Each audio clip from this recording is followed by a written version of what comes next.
Mr. President, I rise today to talk about the importance of the Postal Service to Minnesota and to urge my colleagues to make thoughtful changes to strengthen S 1789. The Postal Service has proposed a cost-cutting plan that would close or consolidate nearly 3,700 mostly rural post offices.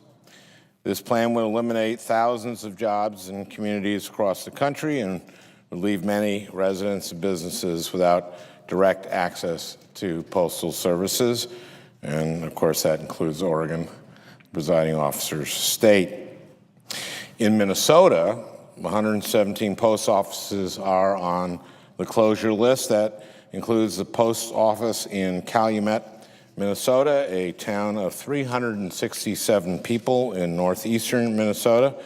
I've heard from the mayor of Calumet, John Torrilla, about the hardship that closing the post office would have on his community. He told me about disabled residents who can't get a driver's license and how important it is that they are able to walk to the post office. He also told me about an elderly couple in the town. The husband has Alzheimer's, and he and his wife take a walk every day, hand in hand, to the post office. When the Postal Service held a public meeting in Calumet to discuss the proposed post office closure, over 70 residents showed up. That's a lot. That's about 1/5 of the town. These are the stories I hear when I travel across Minnesota, especially in rural Minnesota. Post offices are the center of so many communities. They serve as a gathering place and a source of information. Individuals and businesses rely on Postal Service to receive medications, paychecks, absentee ballots, equipment, and even livestock. If the Postal Service's closure plan is implemented, it will have a devastating impact on rural Minnesota. The Postal Service has also proposed to close 250 processing facilities. 5 of Minnesota's 7 processing facilities are on the block.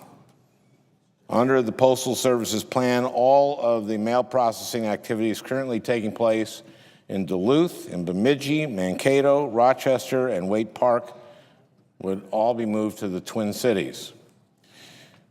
Mr. President, for everyone who hasn't driven around Minnesota, let me explain what that means. When someone in Bemidji, Minnesota, sends a birthday card to her neighbor, or a local small business sends an invoice to a customer a few streets away, that letter will be sent more than 200 miles south to the Twin Cities to be processed before it's sent 200 miles back north to Bemidji. That just doesn't make any sense.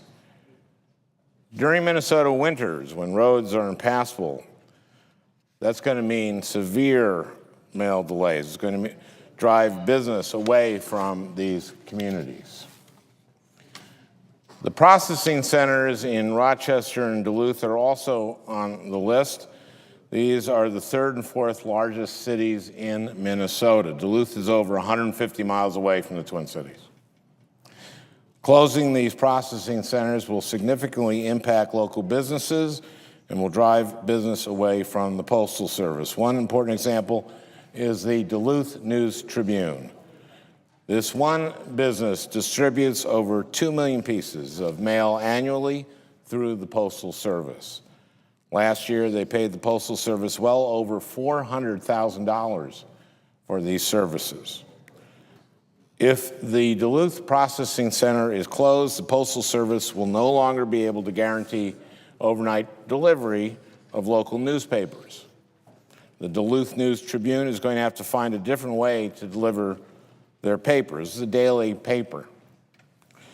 That will cost both the business and the Postal Service a lot of money. I've heard from hundreds of Minnesotans and met with postal workers, mayors, concerned community members, and business leaders who rely on the Postal Service. What they all agree on is that we need a strong financially sound Postal Service. They understand that tough choices need to be made and that some cuts are on the way. But not like this, not like this. Not by closing 5 of Minnesota's 7 processing facilities and forcing the workers to move to the Twin Cities if they want any hope of keeping their jobs. Not by closing nearly 3,700 post offices to save less than 1% of the budget. Not by slowing down mail so much that it will basically render it useless for many businesses. The post office is in the Constitution. It's in the Constitution. It has been around since the beginning of our country. There is a reason for this. For centuries, universal service has been at the heart of the Postal Service's mission, and the mission is described in the Constitution. No matter where you live, be it in Minneapolis or International Falls, Minnesota, you can count on the Postal Service delivering your mail. The Postal Service gave you a connection to the outside world. Somehow we've lost sight of that. Senators Lieberman, Carper, Collins, and Scott Brown have put forward a bill to reform the Postal Service. I want to thank them all for their important work moving this bill forward. S. 1789 would refund overpayments that the Postal Service has made to the federal pension program. It will also reduce the requirement that the Postal Service pre-fund retiree health care benefits. I'm very supportive of both of these provisions, which will save the Postal Service over $15 billion over the next 2 years. However, I believe that the bill can be strengthened to maintain delivery standards and better protect rural post offices. I've been working with a group of my colleagues, including the presiding officer, led by Senator Sanders, to improve the bill. I want to thank Senators Carper and Lieberman for working with us.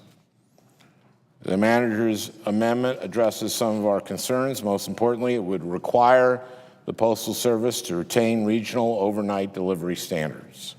This will protect many processing facilities, and importantly for Minnesota, it will likely keep the Duluth processing facility open.